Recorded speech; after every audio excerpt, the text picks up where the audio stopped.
Nah, untuk itu kami juga sudah menyiapkan kanal-kanal, apalagi di masa 3 bulan ini mungkin kalau ada pengambilan JHT, kita sudah bisa lakukan melalui baik kanal-kanal online maupun kanal fisik yang datang langsung ke kantor kita. Kita memiliki JMO, Jam Sostek Mobile, yang bila melalui aplikasi ini bisa melakukan pengkinian data maupun bisa melakukan pencairan klaim yang tidak sampai 10 menit sudah akan selesai prosesnya. Kemudian juga melalui lapak asik yang dilakukan melalui online juga dengan metode video call, atau Bapak dan Ibu bisa langsung datang ke kantor cabang Jam Sostek. Yang pada intinya pesan yang ingin kami sampaikan, kita akan siap. Kita siap seberapa banyak pun yang akan ditarik oleh tenaga kerja, yang akan diambil oleh tenaga kerja dalam mengambil saldonya. Insya Allah BPJS Ketenagakerjaan masih memiliki kesehatan keuangan atau tingkat likuiditas yang sangat bagus, sehingga kita masih bisa mengcover jika terjadi pengambilan dana JHT, terutama pada masa 3 bulan, rentang 3 bulan mulai saat ini sampai dengan berlaku Permenaker 02 di bulan Mei nanti. Kemudian ini terkait utilisasi yang sudah menggunakan online. Jadi semakin hari memang semakin meningkat gitu ya, dan kita semakin handal di dalam mempersiapkan aplikasi-aplikasi kita untuk kebutuhan Bapak dan Ibu dalam melakukan klaim baik onsite atau datang langsung ke kantor maupun klaim online. Nah, ini tadi Pak Indra juga sudah menyampaikan, jadi saya skip saja. Nah, sekarang kalau dana JHT itu nanti secara penuh bisa diambil di usia 56, kira-kira manfaat apa lagi sih yang bisa diakses oleh peserta? Jadi Bapak dan Ibu, di Permenaker 02 tidak mengubah skema terkait pengambilan sebagian pada masa kepesertaan 10 tahun, minimal 10 tahun sebagaimana yang selama ini sudah diatur. Jadi Bapak dan Ibu tetap bisa mengambil saldo sebesar 10% dengan minimal masa kepesertaan 10 tahun. Sekali lagi, kenapa 10 tahun? Karena memang JHT adalah konsepnya adalah dana jangka panjang gitu ya, sebagaimana yang dijelaskan oleh Mr. IP dan Pak Indra tadi. Memang ada kendala Bapak dan Ibu, kita mengakui bahwa sekarang masih ada kendala. Kendalanya apa? Ada pajak progresif. Tadi ada beberapa rekan-rekan menyampaikan juga di kolom chat, ada pajak progresif. Pajak progresif itu sangat membebani. Kami juga menyadari hal itu. Untuk itu, kemarin kami juga sudah berkoordinasi dengan beberapa kementerian Tenaga Kerja, DJSN, dan lain sebagainya, di mana kita akan mencoba untuk menyampaikan pendapat kepada Kementerian Keuangan agar pajak progresif ini dihilangkan, karena ada kemungkinan terjadi double pemberlakuan pajak pada saat pajak penghasilan itu sudah dipotong melalui gaji karyawan, sementara pada saat pengambilan klaim 10% ini akan dikenakan pajak lagi, apalagi pajaknya pajak progresif. Itu akan menjadi PR kita bersama Kementerian Tenaga Kerja, DJSN, agar kita segera dapat berkomunikasi dengan Ditjen Pajak agar tidak dikenakan persyaratan pengambilan sebagian 10% maupun 30% ini tidak dikenakan pajak progresif. Kemudian untuk persyaratan 30% ini adalah untuk kebutuhan membeli perumahan ya, atau melunasi rumah yang nanti akan ditransfer langsung kepada bank yang tempat di mana Bapak dan Ibu melakukan kredit atas perumahan. Nah, selain itu, saat ini per 1 Februari 2021 sebetulnya sudah ada program jaminan kehilangan pekerjaan. Nah, program jaminan kehilangan pekerjaan ini manfaatnya sudah bisa diakses jika ada tenaga kerja yang mengalami PHK di bulan Februari tahun 2022. Jadi sehingga saat ini sudah bisa diakses. Sehingga mohon diinformasikan jika ada kawan, ada tenaga kerja yang bekerja di perusahaan yang Bapak dan Ibu kelola gitu ya, yang mengalami PHK, segera sarankan untuk mengurus jaminan kehilangan pekerjaan dan melaporkan kasus PHK ini ke Dinas Tenaga Kerja setempat. Jadi di program jaminan kehilangan pekerjaan ini ada 3 manfaat yang bisa didapatkan. Yang pertama adalah manfaat tunai.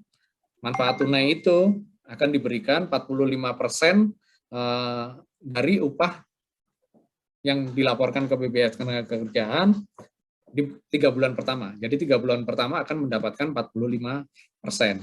Kemudian 3 bulan selanjutnya akan mendapatkan 25% dari upah yang dilaporkan kepada BPJS Ketenagakerjaan. Kemudian upah yang dilaporkan di program JKP ini maksimal adalah 5 juta rupiah, sehingga perhitungannya pun maksimal adalah dari nilai 5 juta rupiah. Kemudian selain manfaat tunai yang bisa diakses adalah akses informasi pasar kerja. Jadi nanti di dalam aplikasi Sisnaker, karena ini semua menggunakan media online, di dalam aplikasi Sisnaker itu nanti akan ada juga layanan informasi pasar kerja, di mana nanti sebelum mengakses informasi pasar kerja bisa ngelamar di sana, itu akan dilakukan konseling dulu oleh petugas dari Kementerian Tenaga Kerja atau petugas pengantar kerja. Setelah konseling ini tujuannya adalah agar tenaga kerja lebih memahami bakat minatnya seperti apa, kompetensinya seperti apa.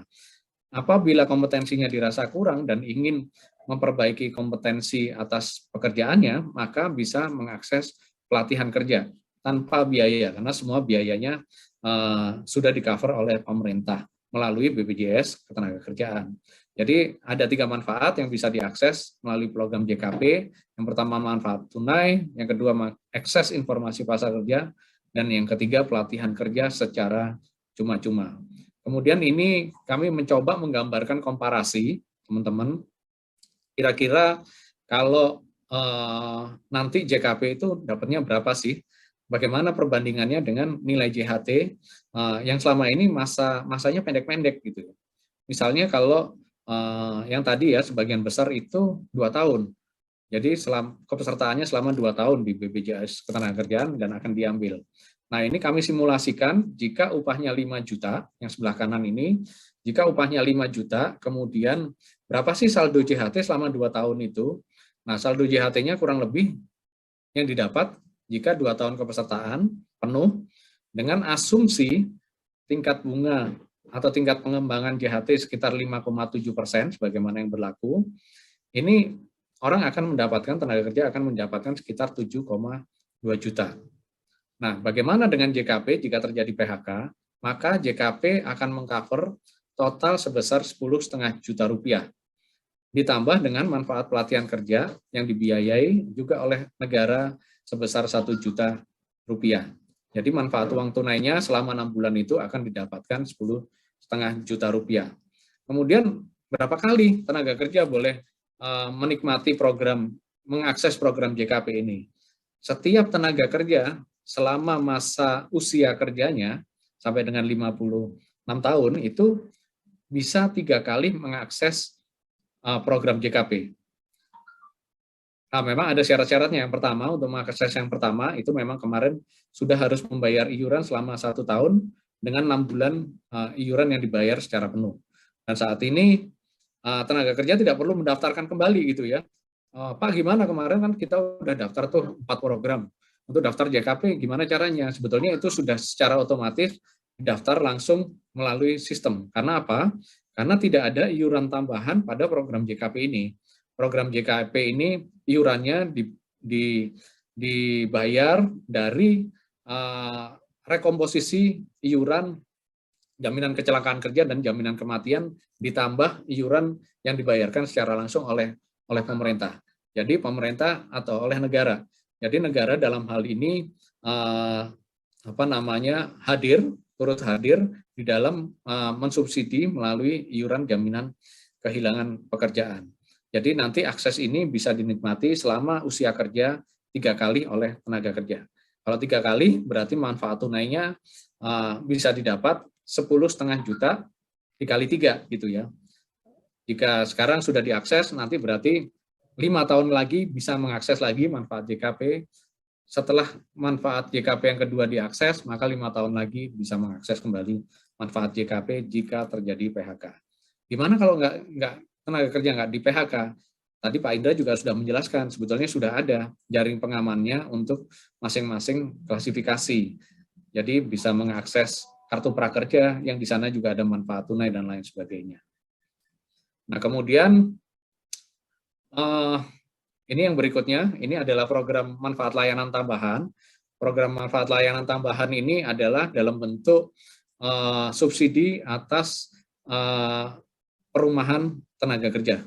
Jika ada tenaga kerja yang ingin memiliki rumah, belum memiliki rumah, bisa memiliki rumah dengan bekerja sama, BPJS Ketenagakerjaan bekerja sama dengan Bank Himbara maupun bank daerah untuk memberikan fasilitas pinjaman KPR, di mana pinjaman KPR itu diberikan maksimal 500 juta rupiah yang menggunakan skema yang BPJS Ketenagakerjaan.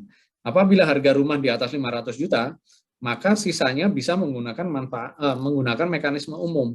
Sedangkan yang 500 juta menggunakan skema bunga subsidi, di mana BPJS Ketenagakerjaan memberikan subsidi melalui bank penyalur gitu ya. Loh, kenapa kok BPJS Ketenagakerjaan nggak menyalurkan langsung sih? Kami tidak boleh, karena kami adalah lembaga jaminan sosial, sehingga kami hanya bisa menyalurkan dengan bekerja sama dengan bank gitu ya. Ini silahkan rekan-rekan kalau mau mengakses program manfaat layanan tambahan berupa kepemilikan rumah ini saat ini sudah lumayan banyak ya yang mengakses. Ada beberapa perumahan di Jawa Barat, di Banten yang kemarin kerjasama, kemarin baru saja kita tanda tangan dengan kurang lebih ada 200 peserta yang mengambil rumah melalui mekanisme pinjaman manfaat layanan tambahan ini. Kemudian selain manfaat tadi berupa pinjaman perumahan, BPJS Ketenagakerjaan juga mengelola beberapa rusun. Rusun ini memang kami memiliki 3 rusun yang ada di daerah Batam, daerah perindustrian Batam, ada di Lancang Kuning, di Muka Kuning, dan di Kabil. Dan ada satu yang saat ini lokasinya ada di Cikarang. Di Cikarang ini sudah cukup lama, sudah cukup tua, dan saat ini sedang dilakukan renovasi supaya layak untuk huni. Nah, gimana sih mekanismenya? Jadi kami membangun rusunawa ini adalah untuk kebutuhan yang dapat menempati adalah tenaga kerja peserta BPJS Ketenagakerjaan. Tentunya dengan tarif sewa yang sangat murah sekali, gitu. Tarif sewanya sangat murah sekali, sehingga ini bisa membantu teman-teman para buruh yang selama ini tidak memiliki tempat tinggal atau kos gitu ya. Ini kita menyiapkan fasilitas rusunawa ini di beberapa tempat. Dan tahun ini insya Allah kita akan mencoba bekerja sama dengan pemerintah daerah juga untuk bisa mendirikan rusunawa di Jawa Tengah, di Jawa Barat, maupun di Jawa Timur, agar kita bisa memberikan manfaat lebih baik lagi dan lebih banyak lagi kepada tenaga kerja. Mungkin itu yang bisa kami sampaikan, Pak Jufri. Kurang lebihnya mohon maaf. Terima kasih. Wassalamualaikum warahmatullahi wabarakatuh.